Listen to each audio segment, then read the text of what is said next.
It was here on the shores of Dianchi Lake, south of Kunming, the capital of modern-day Yunnan province, that Zheng He grew up.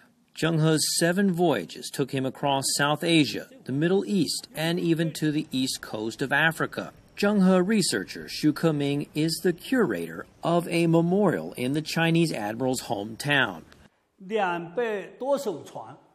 Each time Zheng He would set sail, it was with a fleet of some 200 ships that was stretched 4 kilometers in length at sea. Treasure ships in the fleet were some 44 meters long. At that time, it was said that when China dominated the Indian Ocean, no country would dare to encroach on its territory.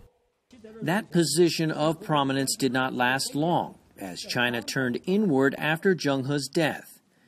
Still, modern Chinese leaders such as Deng Xiaoping have found meaning in Zheng's story and a sense of mission.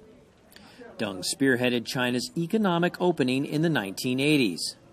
Deng said that in its 2,000 years of history, China never opened up to the world like it did during Zheng He's voyages, and that after that, its decline continued through the Ming and Qing dynasties. Because of that, Deng said that China cannot shut itself off from the rest of the world, and referred to himself as the second Zheng He. President Xi Jinping began talking up the Maritime Silk Road in a speech to Indonesia's parliament last year that highlighted Zheng He's connections to the country. The Silk Road policy emphasizes boosting China's trade links, but much remains unclear about its broader goals, making some neighbors nervous, especially as Beijing lays claim to nearly all of the South China Sea.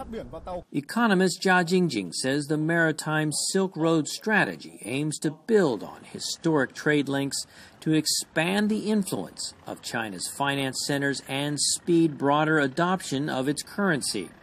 For example, Mr. Xi talked about strengthening financial exchanges when he was in Sri Lanka. And while Sri Lanka is not a key player in the global financial system, its location in terms of trade and trends is ideal for financial transactions and services. While in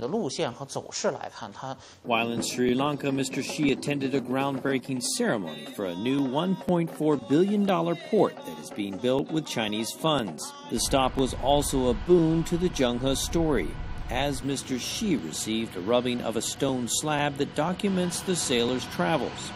The slab was found in the early 1900s. Bill Ide, VOA News, Jining County, Yunnan Province.